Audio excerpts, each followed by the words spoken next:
256.0106 from 1 right, cleared for takeoff. 1 right, clear to go, yeah, you're back. Cleared 4461, 1 right, left and white. Hey everyone, and welcome back to FlightCast, a podcast inspired by the mobile flight simulator Infinite Flight. Joining me today in the FlightCast virtual studio is Mr. Skyhawk Heavy, Mark Denton. How you doing today, Mark? Man, I'm doing well. How's it going? It's going well. Man, it was great to see you last week. I know, and you're welcome. You're welcome. Exactly the response I was hoping for. Yeah, it was awesome, man. It was absolutely awesome, to meet with, of course, you guys again, which we all talk on a daily basis anyway. So it's just like we're getting together for a few drinks and a game or something. But it was absolutely awesome in San Francisco last week. Yeah, so in case you live under a rock and you're not sure what's going on here, or maybe you've just found Infinite Flight or FlightCast for the first time, this is a podcast that's inspired by a mobile flight simulator called Infinite Flight, and the creators of Infinite Flight, two of them live in San Francisco, California, and they have an annual staff meeting, or meetup, I should say. It's not really a meeting. There are meetings that happen, but they're really it's really a good time for staff to hang out, get to know each other a little better. And they invited me to come along for this meetup this year in San Francisco and do a live podcast. So if you haven't seen that and you would love to take a look, go over to youtube.com/FlightCastAudio and you'll see it there. It's one of the first ones available. You'll see live in San Francisco. Almost 10,000 views on that, Mark. Might be there by the time we actually release this recording. Wow. Yeah, 10,000. 10,000. So people are watching it and rewatching it and seem to be enjoying it, which I'm really excited about. So probably out of that 10,000, all 6 Canadians have actually listened to it then. You might, yeah, possibly. Yeah. But Well, yeah, seriously, dude. What was a highlight that's awesome. for you? The highlight for me was basically, I guess I'd have to say the fact that I made it to San Francisco and you guys got to see me. I know for some that was on their bucket list, and that was probably the biggest highlight, to know that I was able to bring that joy to others of being able to meet me. But seriously, man, the plane spotting was awesome, because here, the largest thing we really get to see here in Mobile is a 777 or maybe the DC-10 for FedEx. But at San Francisco, I enjoyed, seeing all the United 747. The 787 looked really nice. That was the first time I'd ever seen a 787. Yes, and we got to see some, really all the heavies up close. All the heavies, even the flying forehead. We saw Super a few of Jumbo was those. there. Yeah. Mhm. If San Francisco is just an awesome place to, there are some spots you can actually drive by on the interstate, and you're very close to the airport. Very, very. We didn't get to go to. There's that one spot, that park across the water from the 2.8s. Yeah. No, we didn't. That I really wanted to get to, but we sort of had to do our spotting from either from the air or at the airport waiting for our flights. It was either from the air or on the ramp in 80 knot winds, while you and Tyler were flying on the first day, or like you said, from the train at the airport. So Yeah. But the highlight really, being able to see those aircraft, but also just meeting with everyone at one time in one location, man. It was just the hangouts itself was just awesome. Yep. It's again, we've said this before, but it's just a group of people with a very, very strong common bond. And people from all different walks of life, and who would definitely not find each other as friends in a normal situation. So yeah, and we talked about that in the FlightCast, in the live podcast. That's the one thing that I've loved about Infinite Flight, is that how it's bridged the gap over through the countries. I mean, the friends that we've made since live has come out, that we would not have made ever. I think that might have been in our after hours roundtable that was immediately following our live podcast. So you can find that at FlightCast.audio/cafe. And our friend Chris Leipelt, who we got to meet for the first time, Stephen and Tyler and I were able to go flying with him and his brother Owen and Laura, Infinite Flight developer, and go for breakfast. And so I just got to sit down with Chris and do a little interview and put together a little featurette, I guess you could call it. It's a little short film, and that's available on FlightCast Cafe for all subscribers. Yeah, that was pretty cool too, man. And let's just, let me just give a shout out to Wipeout, man, because Yeah. he is, such a cool cat, man. I couldn't believe how old did he say he was? I think he's 15. Yeah, I couldn't believe it. Very mature for his age, Mm-hmm. man. So big shout out there, and his excellent photography. What we have to also do is make fun of him, though, because he accidentally did some controlling the other day on the training server instead Oh of God, yeah. instead of the expert server. So Yeah, Chris, so you're dump lucky. of the day right there. Yeah. Dump of the day award. Yeah, you're lucky. You're helpful. Yeah. And you're welcome. I went through and reversed the majority of the ghosts, but good Lord. Yeah, nice one, Chris. Okay, San Francisco was awesome. And there will be actually more content from me coming up in the coming weeks and months in FlightCast Cafe. So take a look for that. And when's our next live recording? I don't know, Mark. I'd love to meet up at Air Venture or Sun and Fun or something and do something from there one of these days. Well, yeah. Oshkosh, Sun and Fun, Air Venture, something like that. Yeah. But we need to go ahead and start making plans for IF ModCon 17. We really do. Yeah, we've got to start making plans on that. So not sure where it'll be yet, but not sure. More to come. Yep. Mark, I have sort of some sad news to actually share. Bob Fisher is one of our guests today in part 2 of our Kit Plane episodes. You'll hear him talking about this airplane of his, a Murphy Rebel, in the episode since it was pre-recorded. Sadly, the day part 1 of this series aired, Bob had a hangar fire, and his hangar, his airplane, his snowmobile, and a Cessna 172, whose owner was renting space from him, were all completely destroyed in the fire. Wow, I know, man. That's so. I haven't really given people. I told some of our controllers, but I haven't really been giving people updates on it because I was waiting to talk to Bob. And he said, "Yep, go ahead and share and in whatever way you want." So our thoughts are with him, man. I mean, it's not like a person, but he was hoping to, fly that airplane forever. So. Yeah, I know, man, and that's, God, I can't even imagine. But seriously, my heart goes out to them, and to him and to the other people that were involved, with the 172. Yeah. Now, fortunately, nobody was hurt. Yes. There was some, smoke damage in nearby hangars, but all is well, apart from Bob mourning the loss of his airplane. But that sort of sadness and crappiness turns into a little bit of excitement as he now goes on the hunt for his next airplane. So I think he's planning on heading to Sun and Fun with our friend Cam and starting the hunt. So if anyone knows of a Rebel for him, I'm sure he's looking for one. Yeah, another Rebel. When we were in San Francisco, I think it was while Tyler was flying with Laura.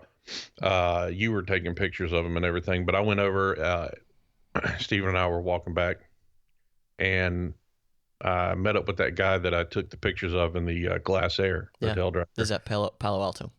Yeah, Palo Alto. And dude, that Glass Air is just sweet. Just an amazing, beautiful aircraft, 210 horsepower. Yes. Just beautiful. And it was IFR certified. FYI, just letting you know, Jason. Well, I'll be. Can you make a Cub IFR certified? I think so. I don't see why not.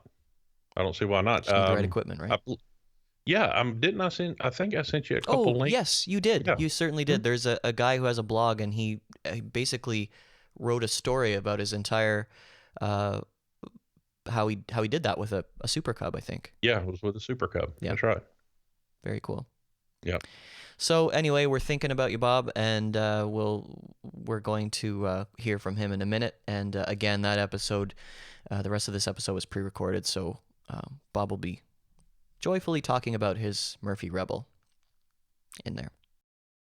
Yeah, and we'll have to get him back on once he finds another one. Yes, absolutely, good idea. Yeah. Oh, and one more thing for FlightCast Cafe subscribers. I've been I visited with our friend Glenn, who's in this episode once since we recorded the episodes and at the hangar, and we checked in with him as he's building his Zenith 801, and we are going to go back and possibly do a little time-lapse video of him installing the wings, and so that'll be exciting, and he wants me to be around with my video cameras while they fire up the engine for the first time as well. Oh, that'd be awesome. Yeah. And watching him build that would be cool, just for the experience. Of course, he'll probably have you help while you're standing there, but well, that's my hope anyway. Yeah. And so that would be a cool experience for you as well. Yeah, definitely. What I'm afraid of is I'm going to get into the catch the airplane building bug, but I don't have the skill set. You have a wife that loves you and will support you and basically knock you back into reality. That's right. Yeah. So, and as will you. Yes, I'm here for that as well. Okay, cool. So guys, we're going to get back into our kit plane series here, our real world pilot series, I should say, and our kit plane episodes. This is part 2, and if you missed part 1, go back and listen to episode 41 on flightcast.audio or on iTunes, and you can hear from these guys on how they got started into aviation, and if this seems like we're kind of jumping in partway into a conversation, it's because that's exactly what we're doing. And so, yeah, if you missed it, head over to the website and listen to episode 41. Today we're welcoming back kit plane owners and private pilots, and almost private pilot again, Cam Murch, Bob Fisher, and Glenn Suggett. These guys are joining us for part 2, and so glad you've been able to make time for us, guys. Welcome back to the show. So why don't we dive right into the questions? And Bob, I want to talk some more about the Rebel. You have your PPL, correct? Yep. And you are with a seaplane endorsement or rating. Just rub it in, why don't you? Yeah, Mark is jealous over there. So am I. As some of our listeners will know, I have one landing on floats in a Super Cub, and ever since then it's been just nagging at my heart. It won't leave me alone. But you've got 0.9 in the logbook. I have 0.9 and that's in a I don't even remember what it's called anymore. It's a advanced ultralight that I flew out of Edenvale, actually. Okay. I didn't land or take off, but I do have some time actually logged. Yep. There's a guy who does a Barrie Flying Club out of there, and it was a birthday present that my friend Ian and Carrie gave me. So I've got a little bit of time, and then of course I've got about 30 or 40 minutes in the A320, which is a highlight for sure, bucket list item. Yeah. If you include it, well, of course, now if Jared was able to sign logbooks. Yeah, well, it didn't happen, but that's okay. So back to my question for Bob. You have a Rebel on amphibs, correct? Right, that's correct. And you also have a wheel kit for that, with the big wheels on it? Yeah, how does that work? the Rebel, when I bought the Rebel, as I didn't build it, I bought it. It had a few hours on it, and it was on wheels. Okay. It did not have floats on it. But the Rebels are all built with float attachment hardware so that you can put floats on them. They're sort of designed for floats. So I bought a partly built set of amphibious floats and finished them off, and then did all the rigging and put it all together right almost in the same year that I bought the plane. I didn't fly it very much as a wheel plane.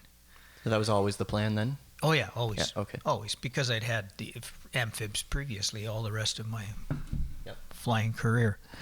So I put it on amphib floats, and they're the Murphy Rebel amphibs, which are a really well-built float. They're quite light. They're not the kind of float you'd put on a 185, a real working float, because they're light. They're lightweight. But whatever's in them works good. I've got 900 hours of floats. float time on amphib time on those floats, and they're still working good. 900. 900. You got to take them apart now and again, grease the bushings and that sort of thing, but they work great. So what's different? I've meant to ask you this every time I've seen you, but what's different about landing on water versus on the runway when you have floats on your airplane? Well, you have to make sure the gear's down. They say Important step. They say there's them that has and them that will. Are you And one I that have. has? I Yeah. have. Yes, I landed the flying boat one time at Brantford Airport on runway 29 with the gear up. How'd that work out It for made you? a lot of noise, and then it toppled over on its side because it was no. a V-hull, and it just kind of did do a lot of damage. And Oh, that's good. Fortunately, it was a good landing. Not but like those guys you see landing their Diamond or their what's that? There's a couple of French guys that landed a low wing aircraft of some kind, and It was a Mooney, I think. yeah, Mooney, yeah. choose the prop up, And of we've course. got a guy here. Yeah. We've got a guy here in Mobile who owns a Mooney. Well, he's owned like 4 or 5 now. Is that Dr. Death? Dr. Destructo. Oh, that's it. Yeah, the man. Listen, he doesn't do any kind of pre-flight. He's a doctor, and he does moonlighting at in another city somewhere, and even ATC just basically clears the airspace for him. He runs out. It doesn't matter if it's 20 degrees or if it's 200 degrees. He runs out to the plane, no pre-flight, doesn't even check the fuel. I've seen him get in, fast taxi to the runway, throttle up to take off, abort takeoff, come back to the ramp, and get fuel. He flew to a city just north of here, which I've flown to for cross countries and stuff like that. Landed gear up, which he's done multiple times. Landed gear up, had the crew there come out, jack the plane up, lower the gear, and pulled it into the ramp. He goes into town, gets a hacksaw, cuts off the Q-tipped parts of the prop, and flies it to Mobile. That would be the most uncomfortable ride of your life. And he still, and he'll take off. And basically what he does to take off, I guess he thinks he's on his own little air show. I don't even think he rotates. I think he just retracts the gear, just lifts up enough to get the pressure off the gear, retracts them. So they're probably dragging the runway to retract, stays that level until the end, and then pulls up normally with a 45 to a 60 degree bank away from the runway. Man.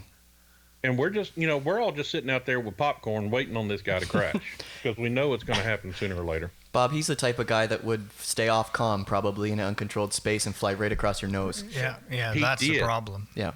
Right after 9/11, he was flying back to Mobile. And this was while airspaces were still closed. He flies from an uncontrolled field to Mobile. They pinged him on radar, kept on guarding him, no return calls in, and of course they send out to intercept him. And here he comes flying in with 2 F-16s. No way. And he said my comms were out. Uh-huh.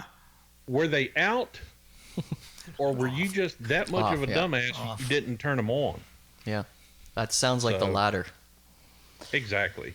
And that was all intentional. Well, do me a favor, Mark. Track down Dr. Destruction. I want to talk to him. Oh, good God. All right. So that's an incredible little segue into the next question, maybe with nothing to do with the next question. But so Cam, we talked about this a little bit in episode 1. And this sort of applies to Glenn as well, but in different ways. But how beneficial has it been having Bob owning a Rebel I mean, obviously, we heard that it was instrumental in you buying one, but how beneficial is it that he already owns one when you purchased Papa Kilo Echo? Well, it's key.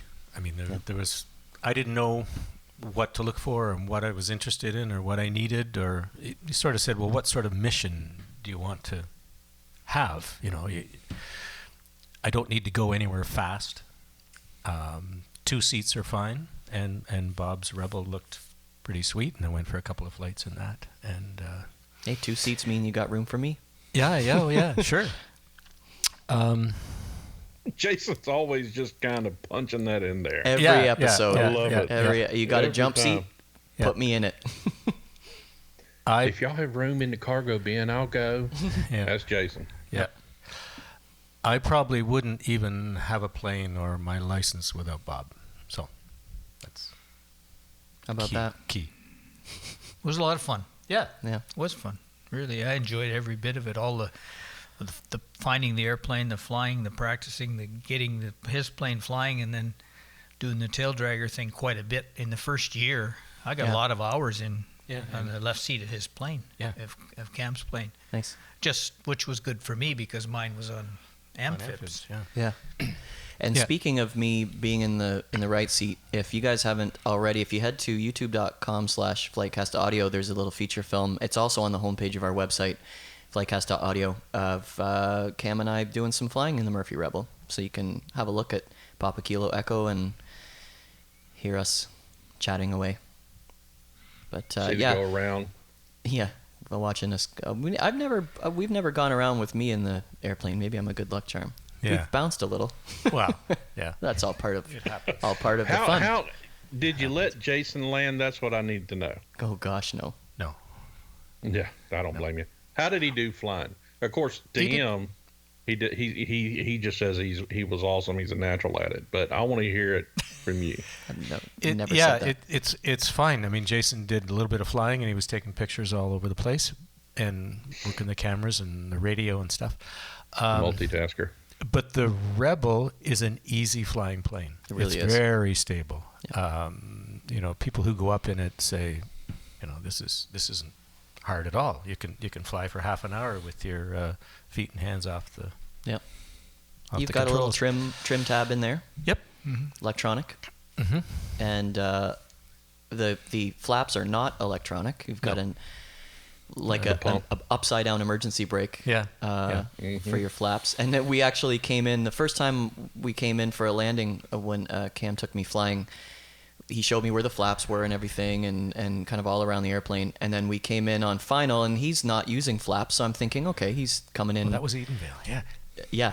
We were going into Edenville for lunch. And he said, we landed. And I thought to myself, okay, he's got a reason for coming in clean. Nope, just forgot. Yeah, we were talking about something, and that's sterile cockpit. That's He said sterile cockpit. So I said he's not using flaps, but he must have a good reason. I'm not opening my mouth. yeah. I mean, who needs a checklist? You know, I mean, just fly. But and I did the same thing though in a 172. I mean, our runway is just under $6,000, I think. I can't remember.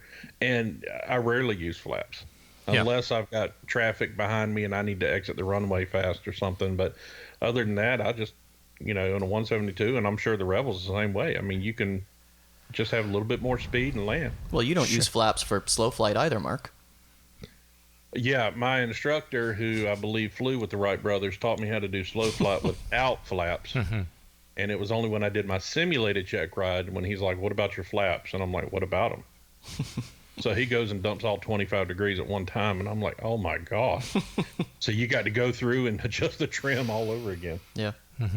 I should say I'm giving Cam a hard time, but I feel very safe. Oh, yeah. when I'm in his airplane. He's a good pilot. I was talking. Sorry if I may Yeah, go. interrupt about the flaps on landing. I've lately, the last 6-8 months, been landing with just one notch of flaps. I was talking to an instructor a while ago, and he said, if you do have to do a go-around, that's one less thing to configure for your go-around. You can take off, and a lot of people do take off with one notch of flaps, and it's not going to be a problem. at the other end if you did have to do a go around. And it's not like a 172 or something where you've got a button you can just put your thumb on. Yeah. You've got to reach up and Yeah. grab the handle and squeeze it and move it. And it's good to be in practice landing no flaps, like in a Cessna. What if that motor didn't work, Yeah. or your electrics were out, and you had to land, and you've never landed without Who is flaps. it? Who is it that his mantra is, "I will lose an engine on this flight"? What do I do? You were telling me remember his name? Or you set up your landing that you are going to go around. Right. For instance, Right. something like that. So You plan for a go yeah. around, and if you land and there's no issues, then call it a day. But Yep. you have in the back of your mind that a go around is very possible or Yep. probable, and other people say when you go flying, as soon as you take off, the insurance company owns the airplane then. Yeah. Because a lot of people kill themselves. Shouldn't say that, but a lot of people do, trying to save the airplane instead of themselves. Right. Yep.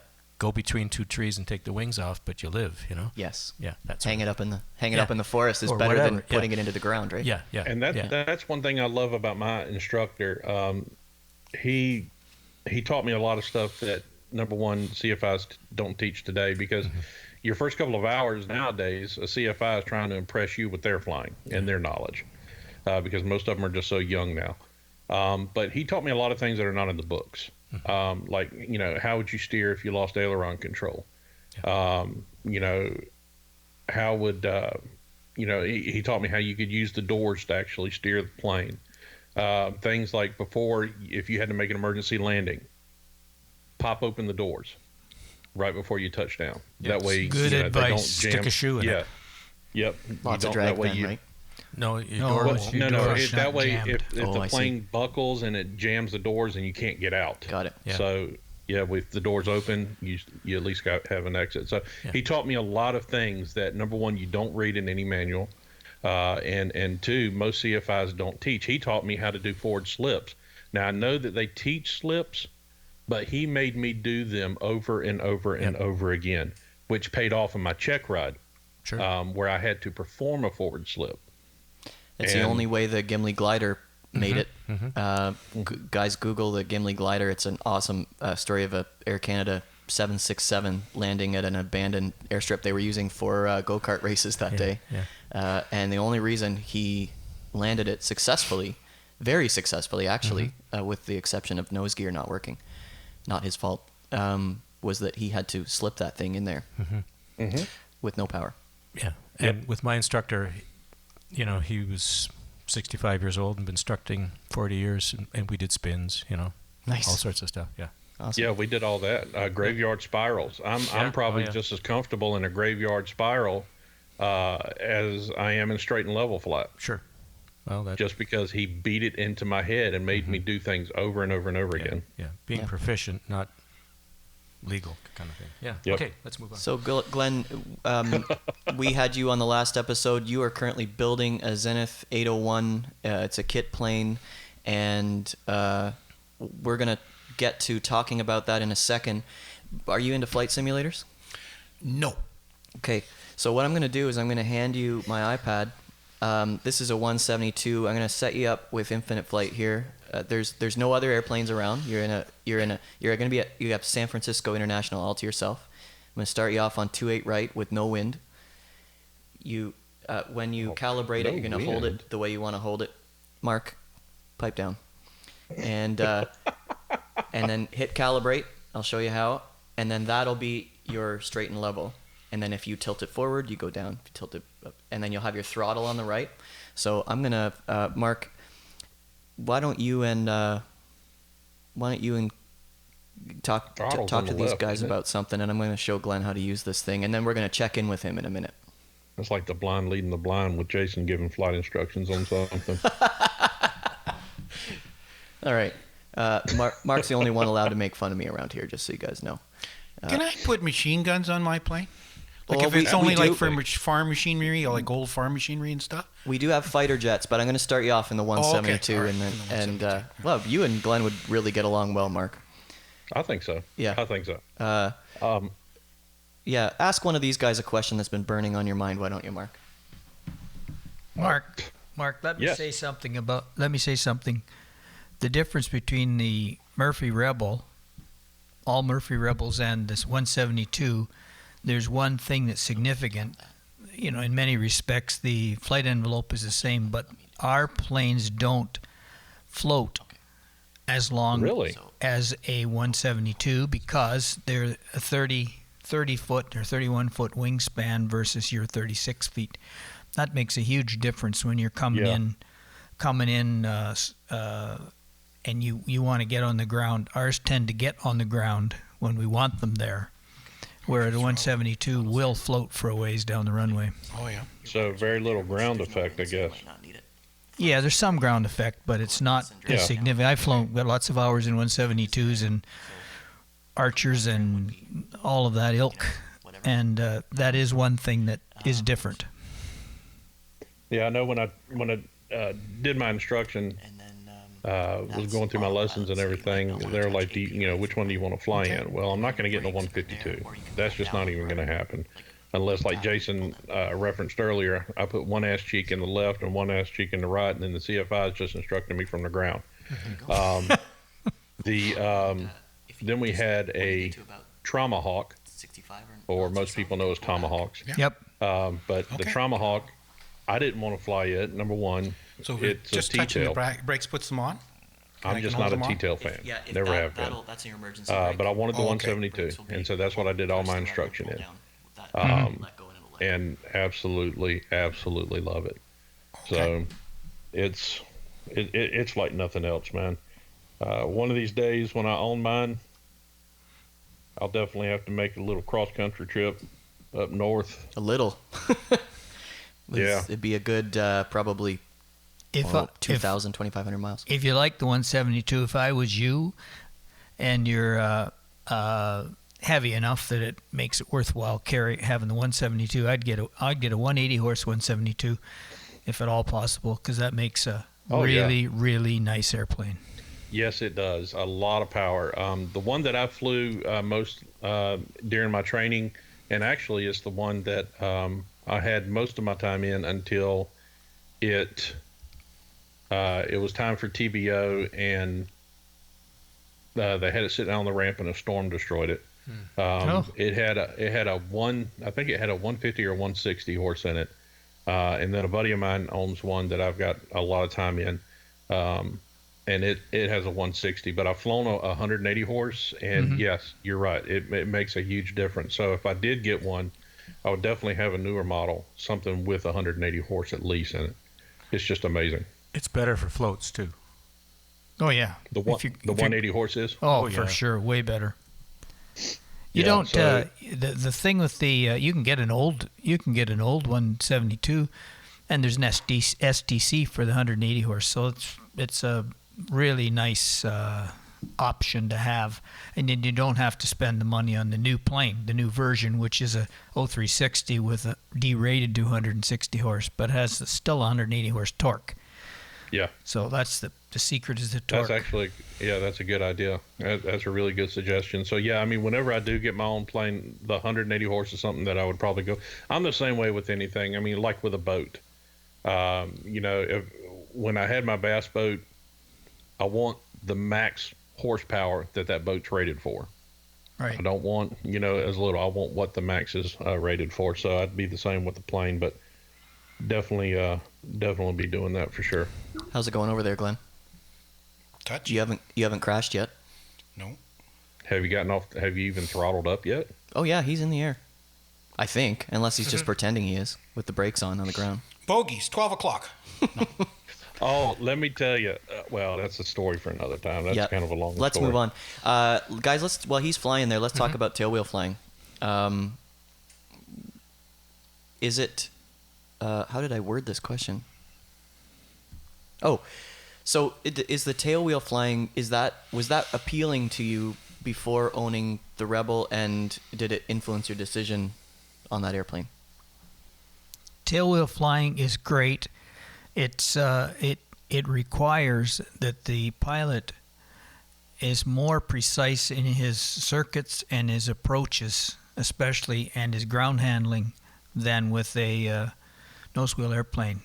And then you have the advantage that if you have a tailwheel plane, you can have big wheels on it, and you can come in all kind of crummy grass strips that you can't do with the amphibs, or you can't do with nose wheel planes.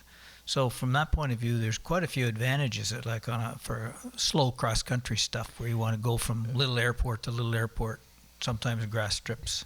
One of our Infinite Flight developers, Laura, she owns am I allowed to say, Mark, what kind of airplane she owns? Maybe not. I would not. No. No. But it's a smaller aircraft, and it's high wing, two-seater, and she would say tailwheel flying is the only flying.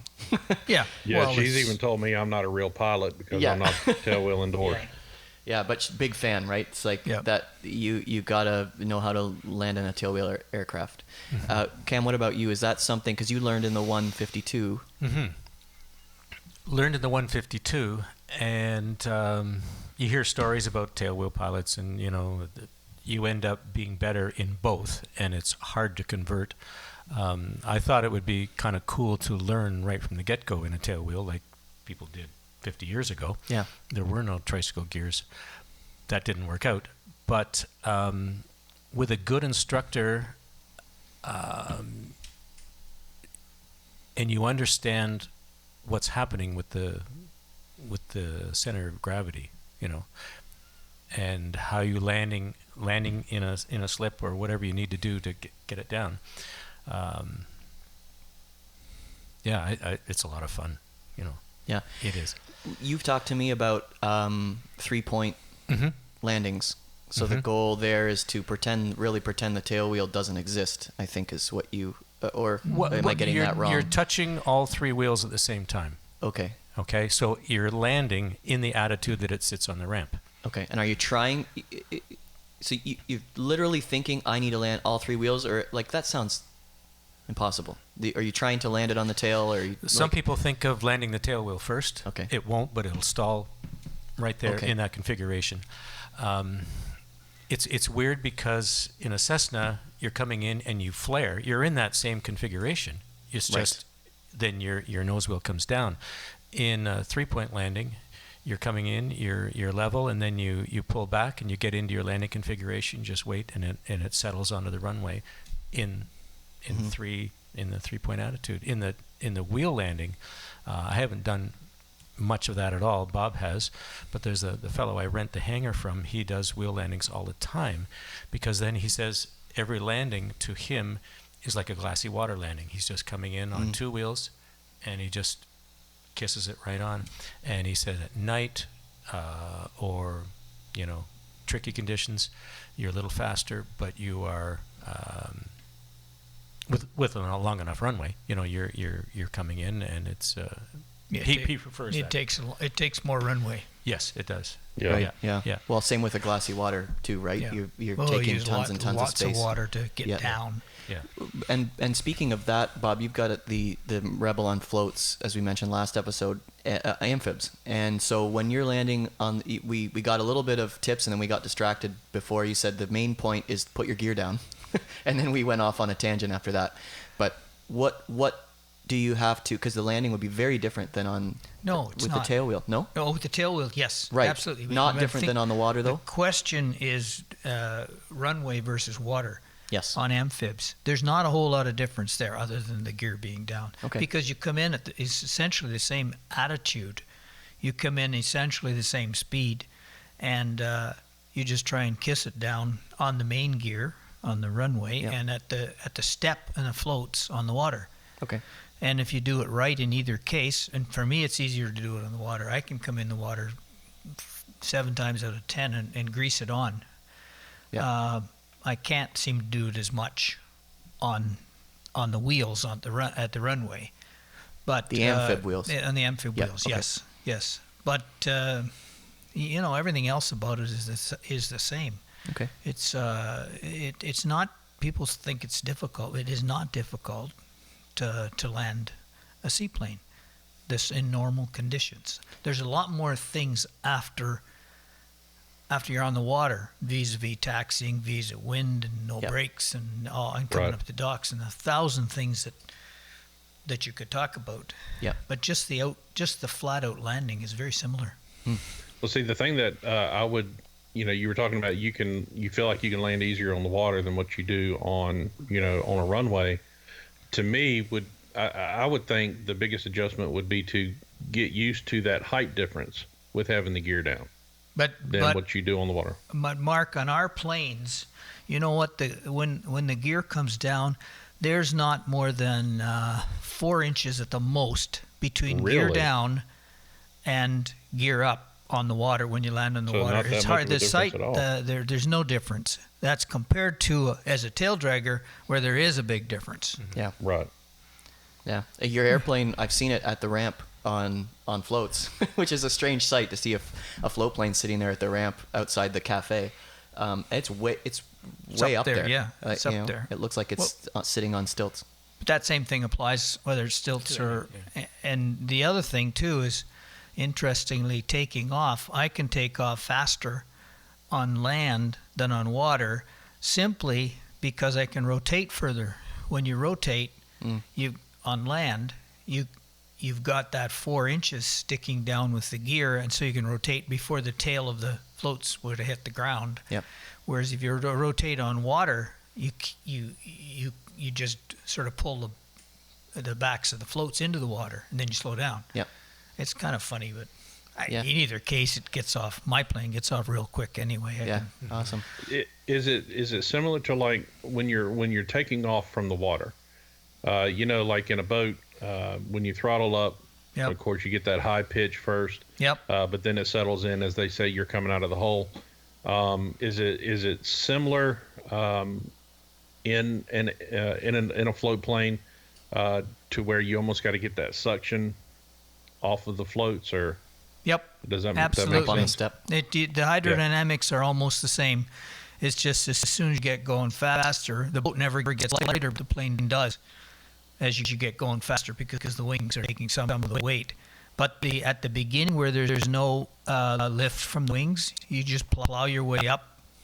It goes up quickly, and then you level off, and then you position it so that you're on what they call the sweet spot on the floats, where the front is not stuck in the water, nor is the back stuck in the water. And some floats have a wider sweet spot than others. Our floats are kind of narrow, so you have to be sure that you're crossing the water for those remaining few seconds on that sweet spot, which is maybe 5 or 6 degrees up, and then it just takes off.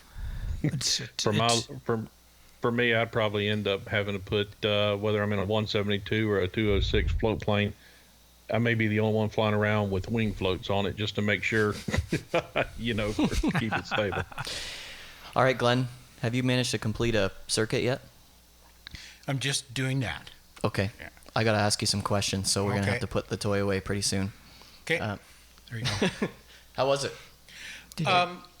I found it interesting from the point of view of, the visuals, but the controls are very sensitive. So I would say it differs in, it's more like a video game than maybe what you would find flying. Yeah. Yep. So I won't tell the developers you said that. yeah. So Well, it's more like hard to have that like reference. if I put in airline input, I'm not going to get that kind of bank or radical changes in speed and stuff. So Right. I'm going to just bring it in for a landing here at SQL. So, Glenn, from what I could see on their website, Zenith does... Now, I saw a couple tail draggers, but is that a custom sort of thing, or is that not... Was I not seeing their aircraft, maybe? you were seeing their aircraft. You were seeing the 701. So earlier on, I mentioned that I'd gone to look at a 701 kit, and in fact was a tail dragger. Okay. Right? It was partly completed. So they still offer that as an option, but I don't think a lot of people take it. So Okay. And this is a tail dragger. Is that something that was appealing to you, or did it? I guess having been a fan of this thing for so long, that really wasn't on your radar, I guess. Well, quite frankly, being a low-time pilot, not a lot of hours, I was scared of tail draggers. Yeah, sure. You ground loop, Yeah. You know, there's going to be trouble. You know, and you know, having flown both with Bob and Cam, they're pretty good at it, and there are advantages to having a tail dragger. But one of the things I like about the particular kit that I'm building, the 801 and the 701, is, I mean, it's rugged gear on it, big tires, so it's made for rough landings, you know. And it does so, look like a robust. Oh man, you should see the gear. It's in like- it, it's a Jeep, man. yeah. It's a solid. It's plane. solid, man. So. And so let's talk about that. It's got the wings don't actually attach to the fuselage all the way the entire depth. There's this like gap at the front of the wings. Not necessarily a gap. I think they call it the wing root, and it's a place where it looks like the wing gets narrower, and in fact it does. But I mean, structurally, of course, it's. Is there a just as reason strong. for that? I don't know if there is or not. I just know that's. It's a pretty telling characteristic. If I It see is. that again, I'll say, Right. "Oh, I know exactly what that airplane." But is. you know, of course, the roof is you know, transparent too. They have like a window on the roof too, so there's very good visibility. So that might help with the visibility. I would say so. Sure. And it might have been, you know, the designer's desire to do that when he did it. And it also has leading edge slats on it. No And- way. Yes. Oh, I didn't know that. And flapperons, Oh, cool. which is the same as the Beaver. Yeah. So in other words, the Wow. ailerons and the flaps come down at the same time. And the Rebel. Most And the Rebel do 90% too? of Right, Rebels. is that right? Okay. Cams is an Yeah, exception. yeah. So Oh, I was gonna say you don't have flapperons, But I do. You do. Yeah. Bob does. And Okay. the original design was flapperons. Okay. And interestingly enough, you would think with such a low stall speed, you know, 38 miles an hour, that the 701 is 32 mile per hour, the stall speed, that it would glide forever. But actually, their sink rate is is greater. So, Because of the weight, maybe. Or no, I don't think it's the weight. It has to do with the airfoil. I think the wing. The doesn't it? aerodynamics are Are different. It's not a clean plane. Neither are ours. Yeah. And so when you don't have that 10-to-1 glide ratio, ours is, you know, you look down between your feet, they say, and that's where you're going to land. It's not quite that bad. But you look right down there at 45 degrees, and that's where you should be aiming. okay. So I'm looking forward to the distance when I actually get to fly that. You know, when I'm coming into land, to see what the sink rate's like, what my glide's like to come into land. So. Let's chat again after you've been flying it for a while. Yeah, that's right. We'll have you back on the show, and hopefully we can get. I'll be out at the airport with my video camera, and taking some pictures. So, guys, I'm gonna skip the skip number 5 because we have to move on here. So, are there? Talk about briefly any aviation heroes or who's inspired you as you've kind of been along this journey. Cam, I know you have lots of podcasters and YouTubers, and obviously Bob has been huge for you. Anybody that comes to mind that has been like a really key influencer on this crazy journey of yours? I don't have anyone like you have your grandfather, you know? I don't have anyone like you have your grandfather, you know, to look up to, and a hero, an aviation hero. But you look around at very interesting people who are pilots. We have another friend, George Ryder. He's 90 years old and still flying. You know, on his own strip. Yeah, and you think, wow, that's very cool. So that's it. Yeah. Cool. Anybody for you, Bob, or was this just Well, sort of? I think we all, at every airport, I took all my formative time at the Brantford Airport. Okay. And there was several people over there who were instrumental in making sure that kept me pumped up, enthused and whatnot when I was a little bit, you know, you get down sometimes when you're taking your lessons, it's not going so good, and they take you up for a flight and get you pumped up. And then there was some people, once I got my license down in Georgia, there was a guy called Brian, and he was amazing. He gave me my first tail dragger training, and he was a man who'd been in an accident and got badly burnt in an airplane accident earlier on, but he was still training or teaching. He was an instructor, and he was so cool. Like he just I thought the world of Brian because he was like one of those laid back cool guys, with a very, very humble way about him, and gave me my tail dragger training on a Champ, Nice. champ. So that was as far as guys like the famous people we all read about, the Lindberghs and the Yeah. Jaegers and all that. I don't know. They're kind of removed from us. Sure. But And you, real briefly, we mentioned helicopters before the episode started. You have an interest in... I've always had an Rotor. interest in helicopters, and I almost bought a Rotaway 160 about maybe 7 years ago. I almost bought one that the guy couldn't fly anymore for health reasons, and I should have bought it. I kicked myself for it. But the truth of the matter is my wife says, Fish, I don't want you flying a helicopter. What you're doing now is risky enough. Yeah. So it was like, okay. Mark and I interviewed our friend Jesse, who's he flies everything: helicopters, jets, light aircraft, and whatever, anything that's got wings, or not No wings, wings, yeah. or a Rotor. rotor. But I said, so with a helicopter's basically, especially the big ones, it's just an engine rattling itself apart. And at least with an airplane, you're a glider if your engine cuts. And he disagreed with me on that one. He said, it's the case with a helicopter too. There are ways to glide yourself. Auto rotate, yeah. Well, keep me in the loop with that. I would love to. I'm sort of in that other camp. And Mark too. It seems like you're either a helicopter person or you're not. I have no interest. I've been in them. Well, I think they're cool. I love them. Helicopters are great, but I'm a fixed wing pilot. I like watching them from afar. There you go. And and so many people have told me, even helicopter pilots, just the helicopters don't fly. They basically scare the ground out from under them. That's how they get off the ground.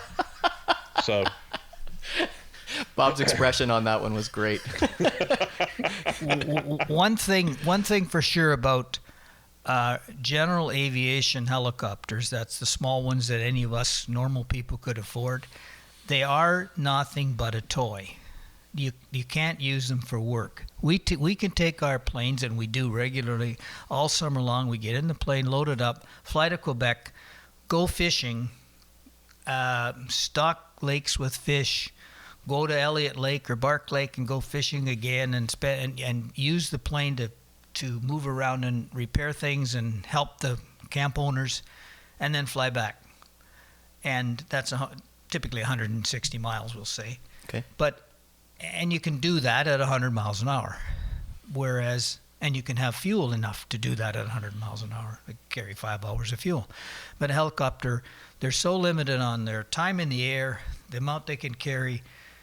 They're not like the big hydro helicopters that are used for a specific purpose. Yep. A small 2-seat R-22 or a 4-seat R-44 is just a toy. Yep.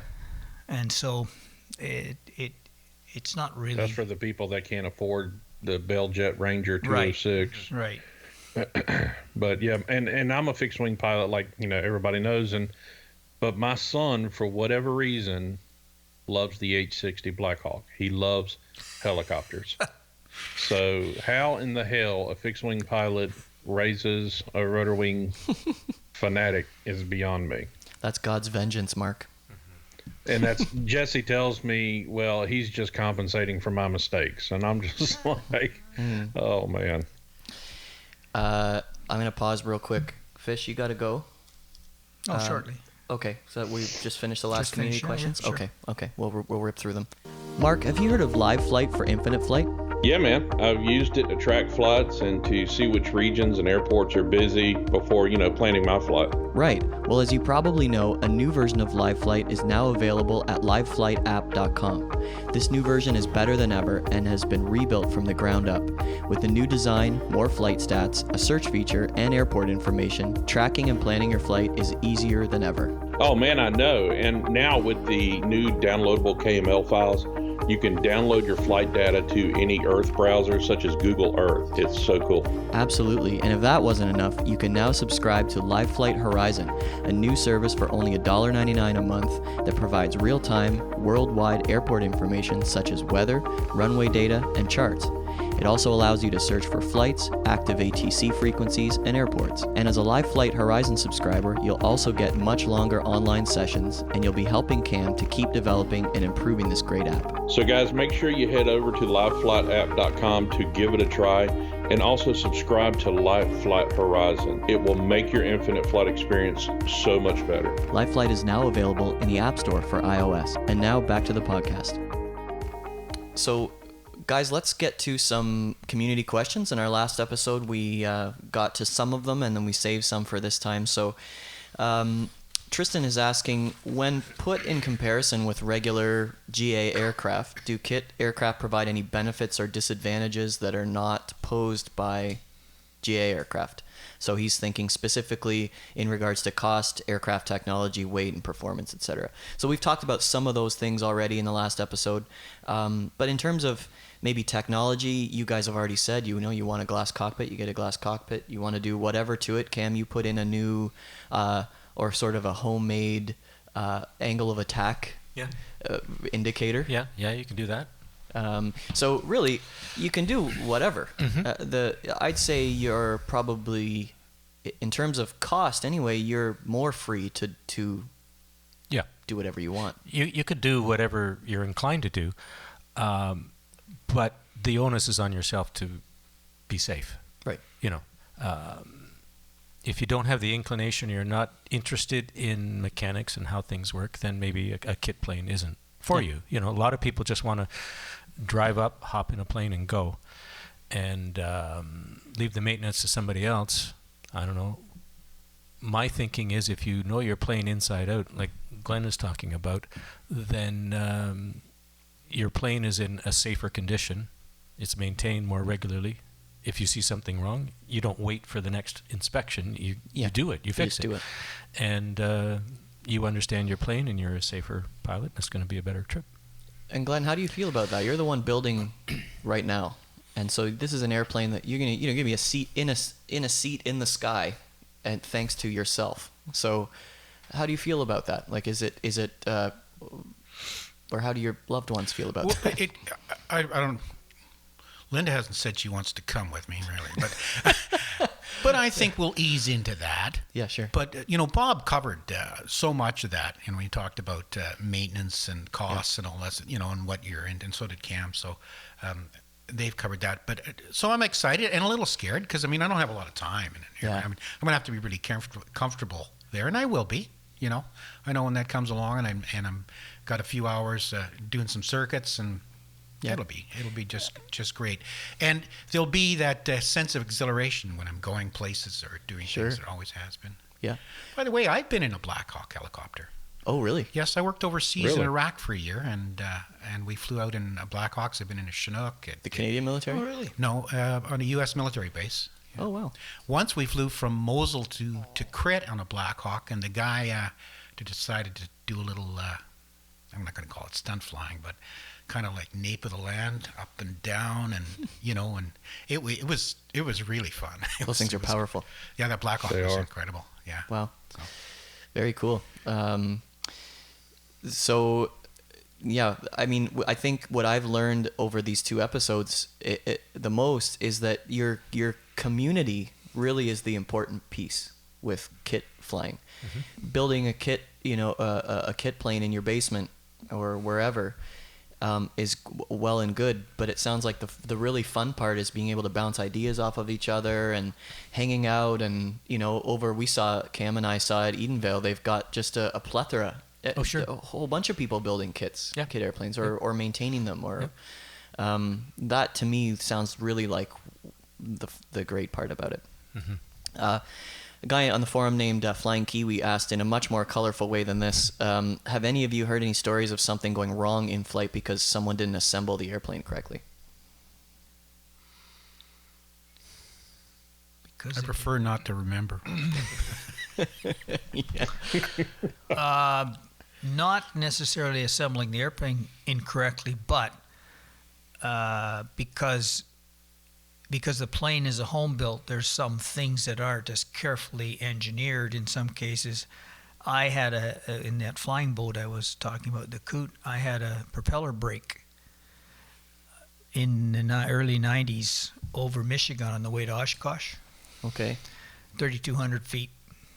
About a foot and a half broke off the propeller. Well, of course, then the engine's completely imbalanced, and I had to shut it down and had to find a field to get down in, which fortunately I found a field that was only 1,500 feet long, but I got it down on the field without damaging anything.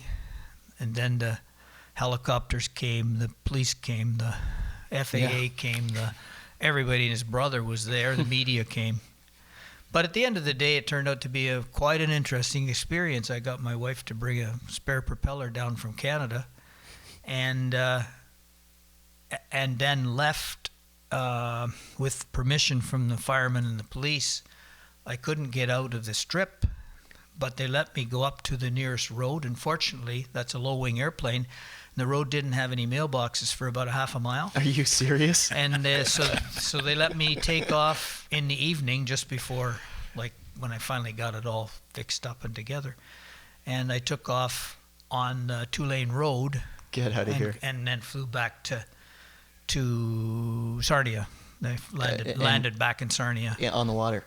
No, it was an amphibious. So everything was land here. Yeah. Both landings. Wow. But that was you asked the question, and that's really the only thing that's happened to me in 30 years of doing this that broke, and it was a propeller that only had 40 hours on it, so it wasn't that wasn't your fault. It wasn't an old propeller. It just cracked and broke, and that was because of the engine mounted above, and the support for the engine makes dirty air come past it, and the dirty air hits the propeller and loads and unloads it every single revolution. So it's much harder on a propeller than a propeller that's a tractor propeller in front. Got it. Okay. MacGamer04, and this is our last question, asked, how often do you try and fly your plane? So that's an interesting question for someone who lives in northern Ontario, or I guess we're central. So I'm still at the stage where I pick and choose my days and have personal limits that they have to be fixed for me, and a lot of better pilots will say, you're a safe pilot if you stick to your limits and not think, oh well, the crosswind's just another 5 knots, Sure. I'll try it or watch this, kind of thing. Well, there are old pilots and bold pilots. Bold, but not old. No bold. old bold pilots. So as far as how often, it sort of is dependent on weather and different things, but Bob flies more than I do, but last year I got in 45 hours, so yeah. Okay. That's more how we think of it. It's not how often, it's total how much time. Sure. Yeah. And Bob, you're doing... I did. I got 76 hours last week. I got as high as 98. But we certainly fly once or twice a week, almost all year, but in the middle of winter. And then it's when there's weather. You said last week. Do you mean last month? Last year? No, those hours. It was last year. Last year. Did I say last week? Yeah. Yeah. It's like, wow, you flew all week. 1 year. One Yeah. year. 1 year. Okay. Yeah. And that's for a private pilot, 76 good. hours is a lot. Yeah, that's pleasure flying. It's It's not pleasure. working. Nobody's as a job. paying Yep. anything. Yeah, you're other paying your than own gas, You're paying and your own gas, and so. But in the Rebel, you guys can mix your gas and put in some... Yeah. Yeah, we don't Auto much gas. though. Mostly we use. I usually use mostly probably avgas? 90% avgas. Okay. Occasionally, I put in a bit of high test, but not much. Okay. And Cam uses almost all. Yeah. 100% high test. Yeah. If y'all ever want to avgas. clean everything out, I got some moonshine I can send y'all. There you go. Dump some of that in the... Yeah. Guys, anything before I let you go? Anything else you want to mention while you've got the mic? I think one thing I'd say is people thinking about home builds, they should research it real well. There is a huge range of home builds. You can get a slow, simple home built. You can get a mid speed, and you can get a really fast, high performance airplane, all in the same class. That will do a good job for whatever your mission is. If you like to cross country, man, there's home builds out there that are kit planes that you can build that fit. Will do a fantastic job of going cross country. And other ones like we have that are more float planes and slower local stuff. Yep. Just whatever your Good bent is. advice. Yeah. Yeah. Figure out what your mission is before you Yeah, I would. jump That's in. very important. Yeah. Yeah. What Take do your you wanna time. do? and have everything set up, your finances, and so you don't. There are a lot of kits around that are half built. People run out of money or interest or time or whatever, So Yeah. Similar to the same concept of when people go get their pilot's license, you don't want to pay as you go. You want to save up and have the money available, so that way you're not flying once every 2 or 3 weeks. Right. Yep. Absolutely. Yeah. Because you'll regress, and then you have to take longer. Yeah. you need to go at it. Yeah, that was the best advice I got from actually Keith at Georgian Bay Airways. He said, save up the money, do it all at once as Yep. fast as you Yes. can, and then you don't regress and you don't forget things, and everything's fresh. Glenn, good luck with the build, man. Yeah, good luck with that. I'm man. excited to see it. So am I. What color are you painting it? Well, right now it's gray, Yeah. but I have a brother who's an aircraft painter. Oh, well, isn't that handy? Yes. He's Yeah. going to go out and paint it white. Okay, with the red on it, don't they usually, the Zeniths usually white and red? Well, I don't know. I think Cam said maybe using decals rather than paint. Right? Get it all white. That's the Lewis Yeah. thing. Yeah, and then you can put your fancy stuff on, So Okay. I've got some ideas. Mark, that would be decal if you're not sure. Yeah. I knew what it was. Yeah. And listen. I guess for me, I listened to what these two guys, Bob and Cam, have to say. Bob and I were out flying. We came over to Perry Sound to check on his friend to see if he was working. Turned out he wasn't. And he said a couple of things to me that have stuck. And one is, you don't fly if the sky's got no character. Yes. Which is That's what Bob said well, earlier. that's awesome. And then wow. just about watching him control his aircraft. Right, he's careful. For sure. And he sets everything up. Yeah. That's Yeah. good lessons. And by for me. character, we mean right now we look outside Definition, Yeah. No definition. and we see Definition. zero definition. It's just clouds. You see no change in the clouds. It's just gray. Can't fly in that. Yeah. Impossible. It's kind of like what we were saying before. It's like a glassy water landing. You can't see how high the ceiling is at all. Guys, thank you so much for making time for us today. You're welcome. I Fun and appreciate fun. it. Yeah. That was part 2 of Kit Planes in our Real World pilot series with Canadian kit plane owners Cam Murch, Bob Fisher, and Glenn Suggett, and they join me at my home in Parry Sound, Ontario, Canada. Thanks as always for listening, and if you haven't already, head over to the App Store or Google Play and download Infinite Flight. For more of the podcast, visit our website and be sure to subscribe on iTunes or YouTube. You can find us on Facebook, Twitter, YouTube, and Instagram at FlightCast Audio. FlightCast is brought to you by Linkhouse Media on the web at linkhousemedia.com. Don't forget to check out our new subscription service to get even more great FlightCast content. To subscribe, visit flightcast.audio/cafe. To cover the fine print, FlightCast is not affiliated with Infinite Flight or Flying Development Studio. I'm Jason Rosewell. Thanks for listening and happy landings.